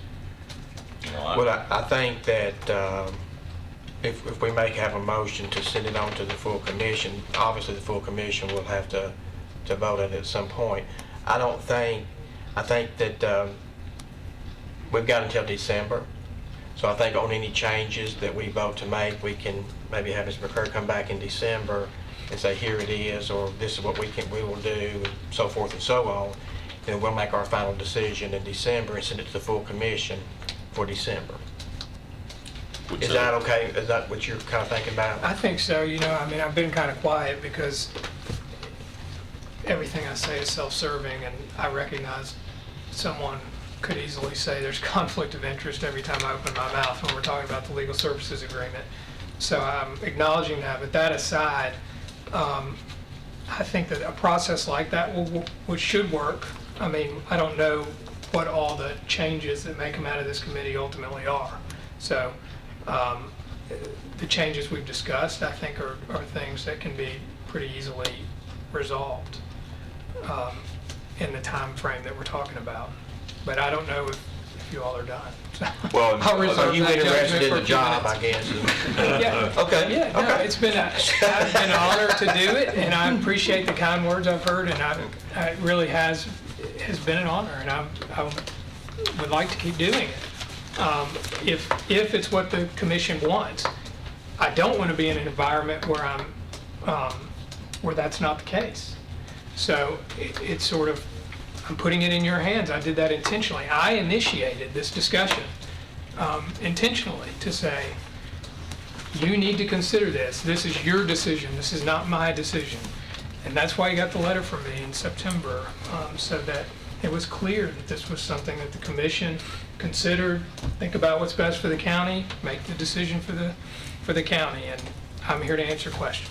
And I think we've already given him 2 suggestions, so if there's more, I'll just say that he would take that back and then represent it, the agreement with us next month, and then we'll send it on.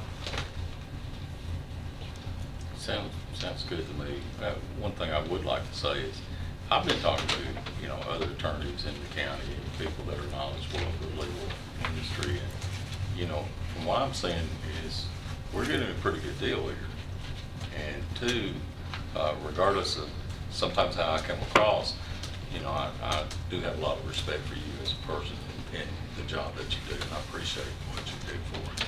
That doesn't mean that I'm not going to find something I want to change in here. Understood. And we may bump heads on that or on a particular issue, over the years, but that doesn't mean that we can't work together. Okay, are there any other suggestions or changes or recommendations? So exactly what are we going to do? Okay, so we've given him 2 recommendations for changes. The full commission will have to approve the whole agreement. I think it's been, it's about the term needs to be, I'm talking the speed amendment, which is not appropriate, but we need amendment number 4. And amendment number 4 should say something about when this agreement is going to be effective, how long it's going to be effective for, and he's going to integrate these couple of changes or more if you come up with them. And you're going to have language, if you were to approve it, that would go on to the full commission. Okay, so back to either 2 or 4 year. If we approve the legal services agreement and the legal services agreement and litigation services agreement, if we approve it. So that's what we would, in essence, be voting on in December. Right. Yes. Whether or not to approve both of those. And continuing, and for what term you're going to continue both of those. I mean, they're all in one agreement, but those 2 pieces are a little bit separated. Is that what you're voting on? Both of them? Okay, so we will be voting on whether or not to approve those in Yes. December. Okay, thank you. And 2, let's just say there's something we're stumbling over that we can't agree with, because we say, hey, let's give notice, that doesn't mean that I want to boot you out the door. It means I want to talk about this more. So I don't want somebody saying, well, he's trying to give them the boot. And what I'm trying to do is to thoroughly understand what I'm getting. I'm still hung up on tying the full commission's hands for 4 years. We always complain about that when it happens to us. And maybe 2 months in isn't the right time, but I just don't think it's right to tie a group of people for 4 years. It makes a lot of sense what he's saying. Are you making a motion? Well, I don't know what the right term is. If you do I'm sorry. 2 years and then 3 years, or if you do a 5-year term and then start doing 4 years after that, I don't know what the right time is, but I just can't. I don't like the idea of it ending right before a new group of people comes in and starting over for 4 years. They don't get any input on who their attorney is. I just don't- I would agree. Didn't we used to vote on it like every year? Becky, man, it wasn't every, it was I thought it was every 2 years. 2 years. I Every think 2 it was years. 2 years.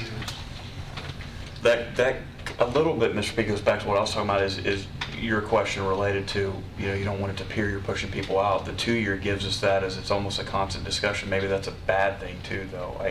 To Commissioner Phillips' point of, you don't want to take a breath for 3 months and then you're back at it again, but it's, I'm with you, I'm torn. I'm torn on it, because I know we did the 2 years and I thought that was effective, but I also understand why we shifted that to a 4-year agreement as well. But I lean towards what Commissioner Stevens said. Whatever we can do to be as diligent as we can consistently, that's why I'm stuck on that 2-year mark.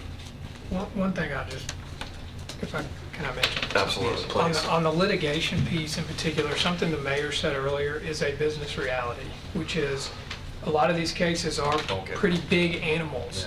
And we have to, internally at our office, we have to have manpower to deal with those things.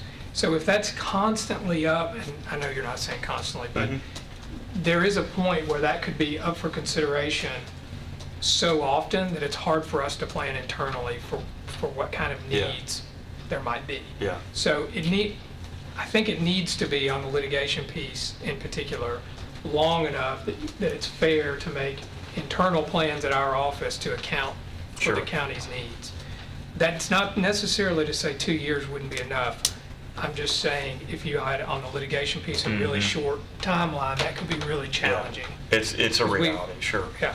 I get it. Yeah, and I think that's, if it was easy, it'd be easy. The other It's not. part is different because it's primarily me. Yeah. So, Yeah. so there's not as much, bulking up for that Right, on the legal services. on the general Or services. on the general side, I'm sorry, not the Yeah. legal side. Robert, what if we put them, like, whatever you suggested, August or September, just extend it a couple or 3 months, and then it'll give us a month or so to think about it too, and maybe make some decisions. So if we say that this is, You mean like for this coming, just extend it for like 3 months and no, start? You said the contract, it ends in June.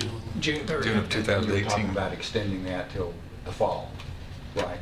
Well, like 4 years and then a few months. That's right. So the next commissioners are going to be. Right. So what if we just decide that's the plan right now, but it's not something that we'll vote on, but that's the direction that we're leaning in, and then it'll give us at least another month to think about that. It might be fine with it ending like December 31st of 2022. That would give them 4 or 5 months to learn the system. And That might be But better. I just don't think it's right to stick it 4 years and they don't have any input on who's representing it. So we'd be extending it for 4 4.5 years. 4.5 And then years so at you'll this get back time. on the 4-year cycle then, Yeah. if that's what they want to do. Commissioner Stevens, would you be okay with, say, a 4-year contract to December the 31st with the litigation services agreement and a 2-year on the general services? And maybe make the 2 years, if you're going 2 years plus it's the same 6 months. Yeah, so it gets on the same track too. Okay. 30 months Commissioner- on the one and So 54 Commissioner- on the other one. Commissioner Stevens has a motion. Is there a second? What is your motion? You're talking about 4 years and 6 months. What year does it end? December 31st of what year? 22. 22. That's for the litigation piece of it. Now, on the general services, they hadn't said. But I think if you're going to give a 6 month, maybe you just do 6 months so they'll have the same opportunity even there. I don't know. Well, that would be 2020. If it gets on a 2-year track, I'm fine with that being on a 4-year track too. I mean, I think the same person needs to be. Okay, so all of you're- it So you still want it to be Do 4 it years? do it both with the, I think that's more logical, so you have the same person, the Okay. same contract, it's on the Okay. same timeline, and Okay, so your motion is just to renew the contract. The contract would end on December. 31st, 2022, Okay. with the Both of them? Both of them. with the 6-month notice With the required 6 by months either notice. party to terminate it. 6 months notice, probably. No. Okay, so is there a second on that motion? Second. Okay. All in favor, please say aye. Aye. Opposed? No. Okay, we got one no vote. Make it Make it two. Let's just go ahead and call the roll. Commissioner Johnson, Yes. Commissioner McAdoo, Yes. Commissioner Pete, no. Commissioner Phillips, Aye. Commissioner Stevens. Yes. Commissioner Turner. No. Commissioner Gooch. Yes. Motion passes. Okay, anything else we want, any other changes or discussion?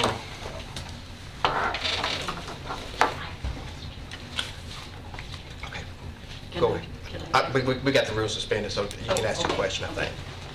I was just wondering, Commissioner P mentioned that you got figures about the cost of our legal services recently.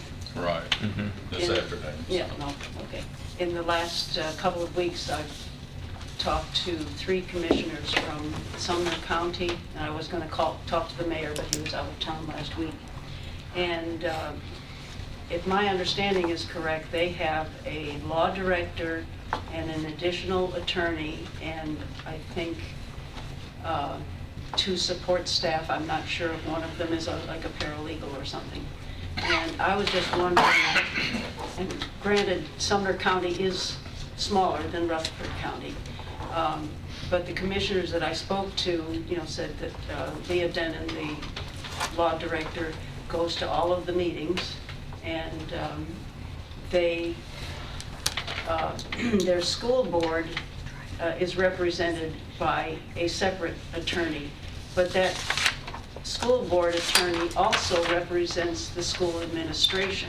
So there's not like in our system, we have, the administration is represented by one, and the board is represented by somebody from the firm.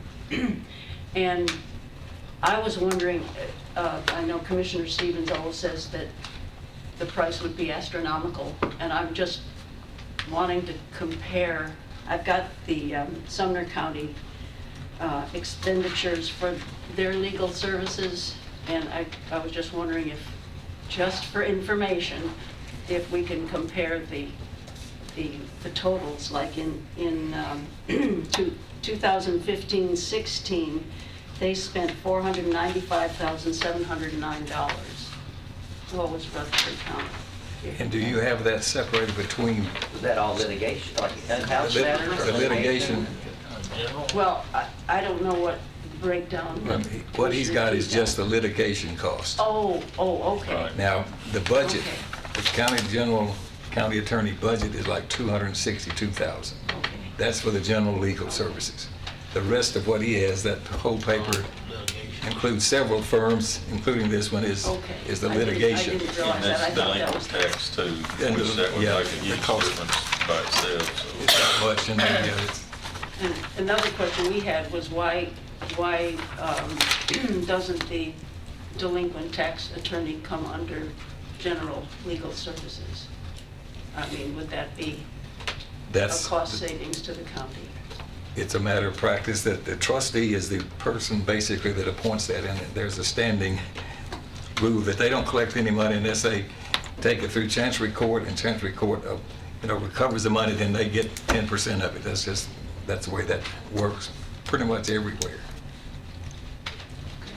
All right, Okay. just wanted to Thank you. touch on that Appreciate and get some clarification. Thank you. So I think that where we're going to move forward next, our next step would be to represent the changes we made in the new agreement next month at a steering meeting, and we'll just vote on that and send it to the full commission. Can I ask a question? Yes, sir. One of the, I want to say criticism, one of the things the RNA raised once upon a time was the fairness or unfairness of me, in this instance, preparing the amendment document. and whether or not that was reviewed by outside counsel and so forth. So, as a matter of clearing the air here, how do you want to handle that?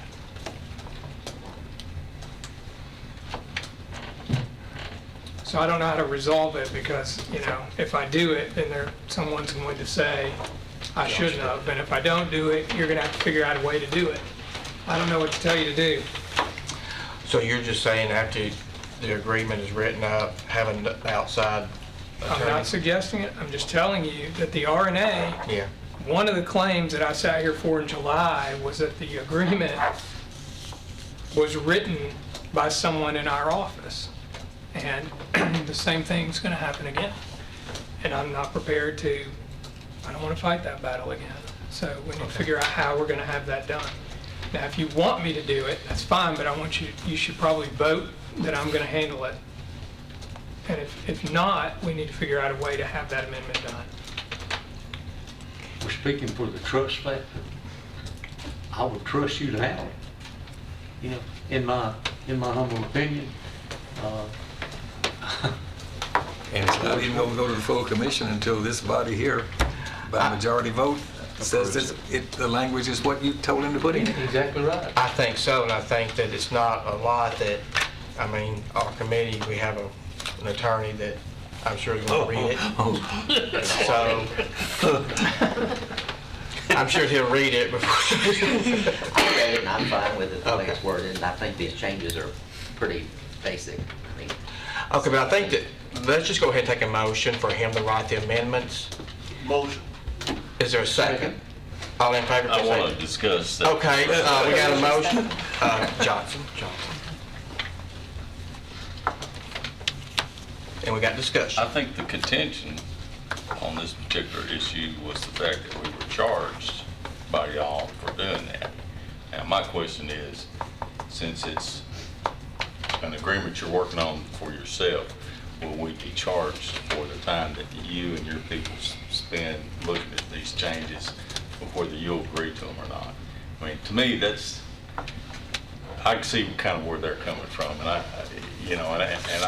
think you probably do too, because that's why you're saying, hey, maybe we need to get somebody from the outside to look at that.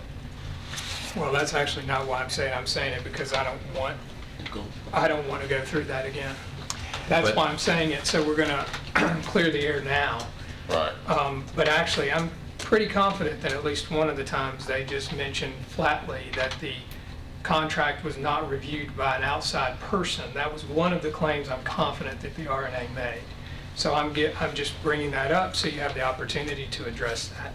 And the answer to your question is no, there wouldn't be any charge for it because there is no charge for general services anymore outside of the flat fee, and it has not been that way since 2012. See, that's when they were charging us everything by the hour until we changed that in 2012, so that's when that occurred.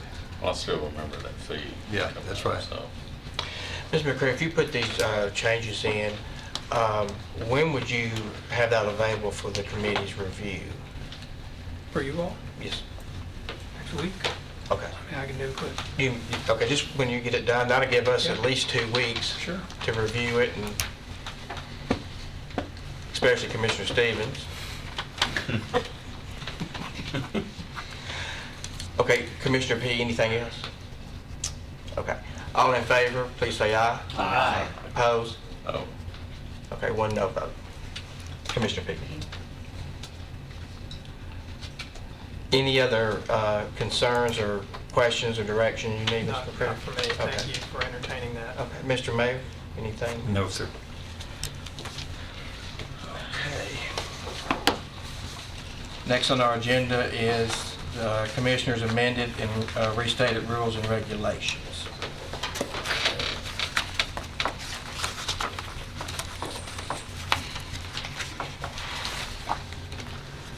A thing or two had come up previously and then this business about our commissioners should vote, I believe, on conflicts of interest or whatever. So Josh, again, being proactive, suggested that we'd sort of modify this 2 or 3 times in past history. It might be good and wise just to sort of clean this up. So that's what he has done. he's taken, and you can see how he's created the amended and restated effective whatever date you approve this and the full commission approves this. And I think you can go through, if you have, and you look at each page and you can see what he has added, changed, or just updated. So if you have questions, or Mr. McQuarrie, if he wants to point out anything in specific, you can address that even now. But on page 5 is where you in specific talk about the conflict of interest in the TCA 555112.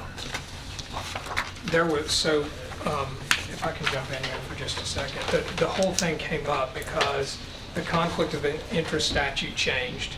You'll remember in years past, those of you especially who've been on here a while, routinely when you did the budget, people would read a statement that statute changed about, I don't know, a year and a half ago. The new statute is this 55112, but that old language needed to be clarified out of your rules. So that's what kind of brought to the surface changing your rules. And so we added that in, I added that in, to address specifically 55112. This really is just an adoption of the statutory language. It's not really adding anything. It's just creating clarity for members who are uncertain about what the conflict rule is, and we put it into your internal rules. When the mayor and I discussed it, you'll see here on the front, these rules have been amended a zillion times. And so there were separate pieces of paper that were amendments. And if you're like me, that gets really confusing sometimes, because if you don't have the up-to-date sheets of paper with the amendments, you get confused about what rule applies. So instead of just adding an amendment, I suggested we just do an updated version. So everything that is not redlined in this is what you already have in your rules. All we did was update the few things that needed to be updated. And then, if you adopt this, you won't have a bunch of amendments. You just have one document that controls from this point forward. Mayor Burgess mentioned to me another thing having to do with the consent agenda, which we added in here. I think it's around page 9. And that was something, yeah, so that additional language there was something that I think... It is on 9. Yeah, a little bit on 8. And also on 9. But I think when the consent agenda concept was originally approved a few years ago, that there was an understanding that only things that were considered by a standing committee would be put on that consent agenda. But that was never, I don't think, properly put into an amendment and into the rules. So we added that in here, and I think that is just including your practice at this point in your rules. So those are the changes, and that's how this document came to be.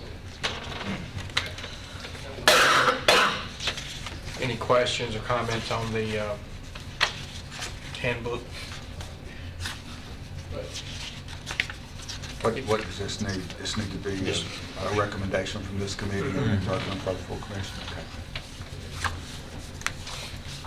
So when you're comfortable, we'll take a motion. I'll make a motion to approve the amended changes and move it forward to the full commission. Is there a second? Second. Commissioner Phillips. All in favor, please say aye. Aye. Opposed? Motion passes. And the public records request policy. Is she still in here? Is it Sonya's behind me? Okay. Do you want me to come up here? Might want to get over where they can see you a little bit better.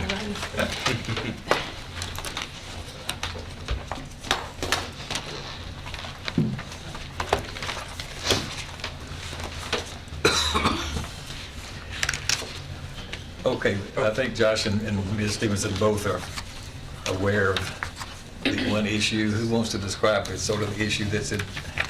I think there's some publicity with respect to the comptrollers not allowing people to come in and those that inspect records to still take photographs with their camera or phone. And our policy didn't follow the model that they developed, and that is included here that we don't allow it as well. So Mr. Stevens had raised that issue. So that policy we passed a few months ago says a requestor, which is someone who's asking for a copy of, or records, will not be allowed to make copies of records of personal equipment. A requestor will not be allowed to make photographs of records with a telephone, smart device, other camera, or photo-taking device. So this is what the model plan that the comptroller sent out recommended. So then there was a news story in the paper a couple of months ago, and this issue has drawn the attention of some open government activists and groups.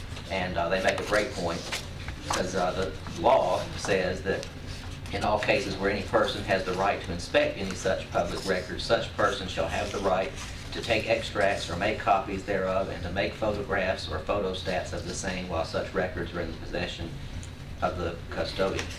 So law says that you can't take pictures, but our policy says you can't.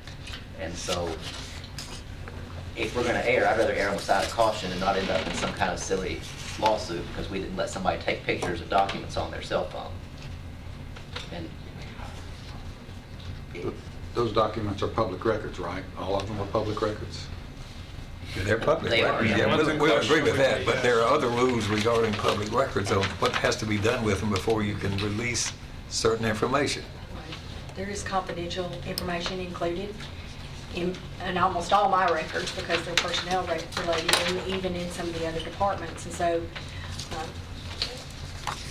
what happens currently, somebody comes in a request and like they don't have to fill out a form to review it or anything like that, but if they're wanting to say view disciplinary, those have to all be read by me first because there may be something involved in that that is confidential by nature, whether it relates to another employee who the requester's not asking about, or whether it is something related to a medical condition that could be outlined in the disciplinary, or those type things have to be redacted.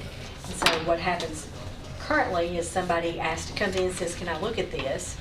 You know, well, what is it that you're wanting to look at? I'll briefly review it, and then if they want to see, I can kind of give them, in some cases, somebody will say, well, just tell me what the gist is if you can't show me that without redacting it. Because if I have to redact it, they may have to come back depending on how many pages it is. Because I can't always just say, let me stop and redact 40 pages right now for you real quick. And so they'll say, what's the gist of the document, and I'll tell them that. And then they'll determine whether or not they want me to redact it and then come back at a later date to view it, right? If we did the pictures, currently the only time a charge is incurred is if it's over 10 pages, because that's $1.50. But the other thing is that the time that it takes to do all of that. So in redacting, it takes over an hour time, depending, you know, I had somebody request 95 pages the other day. Well, that takes me some time. I have to read all 95 pages, then I have to redact anything, and then I have to make new copies because you have to make sure it's a clear redaction before I give it to them, and those type of things. And that's where the fees come. If somebody just took a picture, I guess my question would be to that end is, well, if they're taking a picture and they're saying I'm not making a copy, then they don't have to pay my fee, the fees, not my fees, but the fees for producing the record. Does that make sense? I think you can still charge the fee for preparing the record for them to take a picture of it. You think so? And our policy says that it has to be redacted before it's given to public access. So Right. that's going to still be done whether you make a copy of it or they take a picture of it. I think that's where my concern was, is that that was my concern with it, that if we then allowed that, then the time that is charged, because there are tools, one of the other things is some of the times we have to put things on a disk. Like if it's a lot of data, we'll put it on a disk. Well, there is a charge for the disk, you know, which is probably cheaper than them compiling the data themselves, type thing. So my concern was where that came into play, as far as it relates to them taking a picture, and then just the fact that they're bringing the camera in, and who else will they take it? What else are they taking a picture of while they're there? Well, they could be taking a picture of anybody. Whatever, I mean, everybody's yeah. being photographed and videotaped Yeah, everywhere you I go. know. And I Google's guess I just- watching you, and I'm erring on the side of caution for the employees in the Sure. county with that, but But if you have to redact and you said you have to make a copy to make sure that's clear, then instead of them taking the pictures, give them the copy, sell them the copies. say it again. Like if you have to recopy everything because of redactions, then there's no need for them to take a picture. Just got hand them the the copies. redacted copy. That's what we copies. do now. Now. Yeah, but if they're wanting to take a picture instead of that copy, that's why I was worried that the cost wasn't gonna come in. That's what we currently do now. So after I take the document and I redact it and I have the redacted copy, if they want it and it's more than 10 pages, then they pay me for it, plus the time that it took me to produce the record. If they don't take that record, because they're not technically getting a copy, then they wouldn't have to pay for the record. Does that make sense? It That's does. where my concern came But in. I think you're saying, the way you read Well, it, it's the not- law says that if they want to take a picture of it, they can. So our policy is not following what the law says. Are there any other laws out there regarding this privacy business I that we're violating? HIPAA or otherwise? I think the redaction But is going to be the same for either these policy. people that want these copies, they don't care whether you redact it or not. They just want to review, flip the pages and take a picture. And they have the right to do that. What's the difference between them just coming in and looking at it and saying thank you and leaving? Well, I don't think. What? Well, for my part, I think Commissioner Stevens right. 107506A starts out saying that anybody can do that. It's also true that the comptroller form that we based our policy on, because that was the recommended format, included the option of forbidding photos off of a phone and so forth. So our policy does say that. My understanding of the comptroller's perspective on the law that they think allows them to say you can't take a picture with a phone is this last clause in 107506A that says that the lawful custodian of such records shall have the right to adopt and enforce reasonable rules governing the making of such extracts, copies, photographs, or photostats. So I think the comptroller's position was, if you have the ability to create rules governing that, one of the rules you might be able to create is that you can't take phone pictures. That's how the comptroller got to that. That's my understanding of it, at least. So that's how it wound up in our policy. The question is, what's a reasonable rule? So to me, it's more of a policy decision than a legal decision which way you go with this. I think you could legally allow people to make copies with phones. Or, in my view, is you could legally restrict it, at least for now.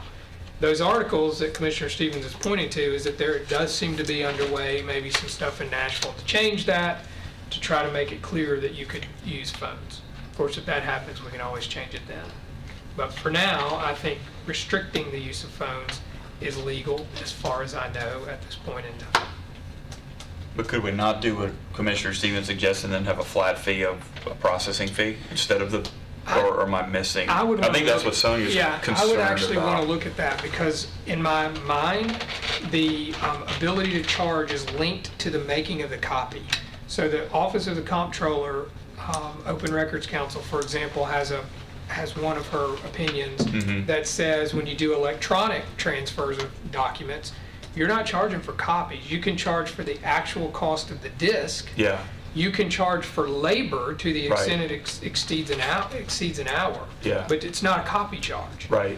And I That's what I think- was trying to get I think that at. opinion actually attaches the copy charge to the copy. Then Okay. to Commissioner Gooch's point, if you've got to make a copy to redact, could you then charge for the For copy? the copy, Maybe yeah. you could. That's what I hadn't was getting considered at, is that. what Commissioner Gooch was So- saying, was there's a way to still There may earn be. a fee or charge a fee for this, but also honor the public's right to an open record. I think that we just have to figure out what does that look like now. And that was, I was leaning heavily towards what Commissioner Stevens said, was what can we do to make sure we're as transparent as possible, but being very sympathetic, or empathetic rather, towards understanding, people come and ask you to do 4 hours of work and then say, well, I don't want you to charge me because I'm gonna take a picture. Thanks. That's not, Right. that's not right either. And I would think any reasonable person would understand, we have to charge for, something here, given the labor and pulling you away from employee needs and things like that. I think there's a way to work Well, could through that.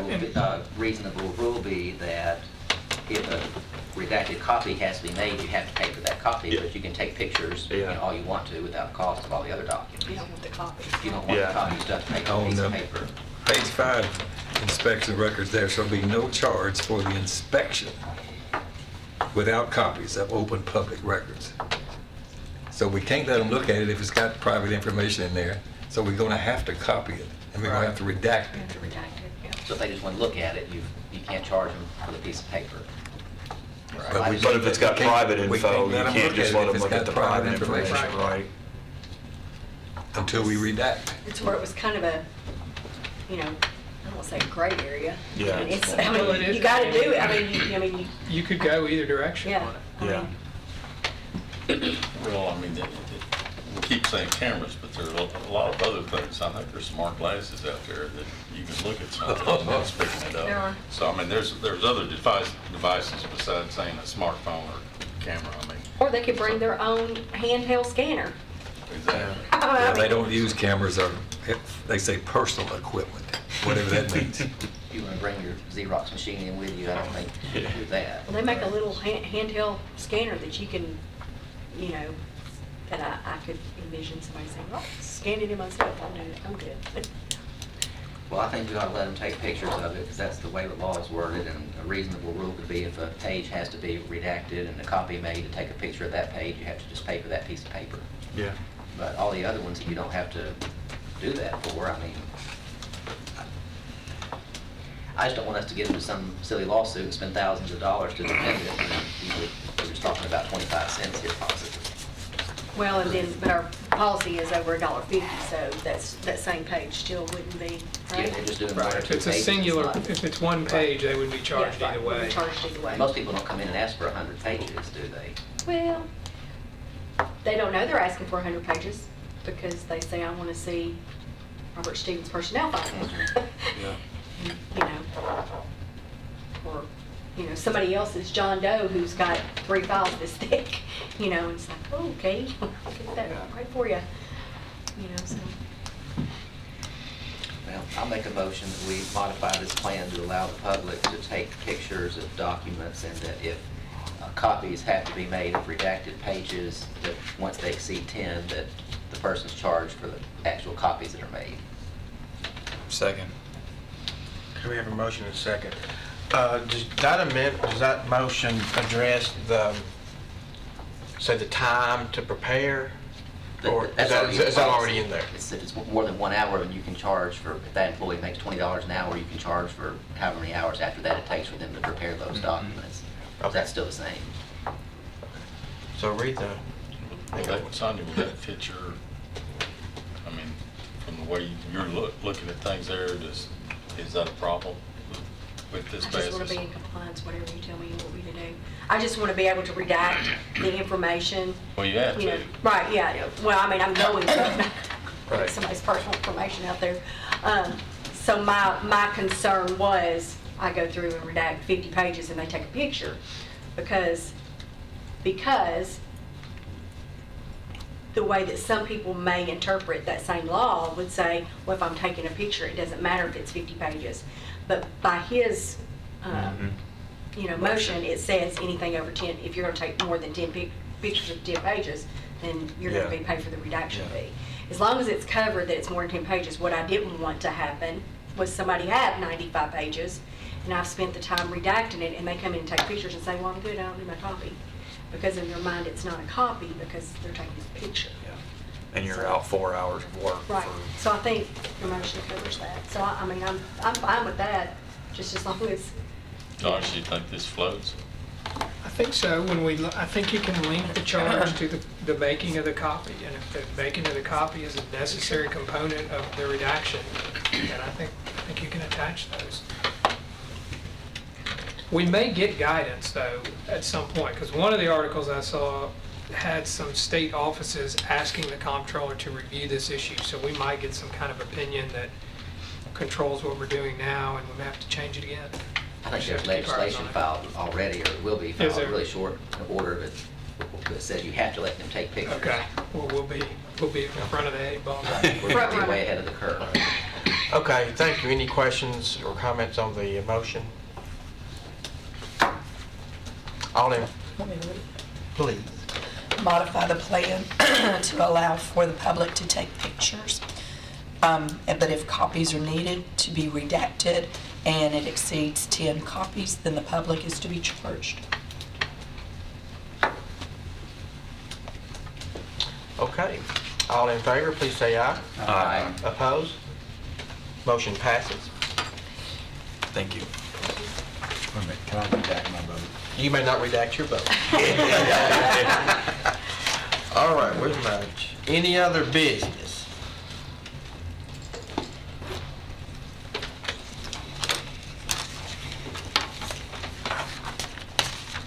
Do you need any Mucinex or anything back? I do. Why did you break this Well, I got some 70% off Trick or Treat candy down. Green. Okay, this motion stand, this meeting is adjourned.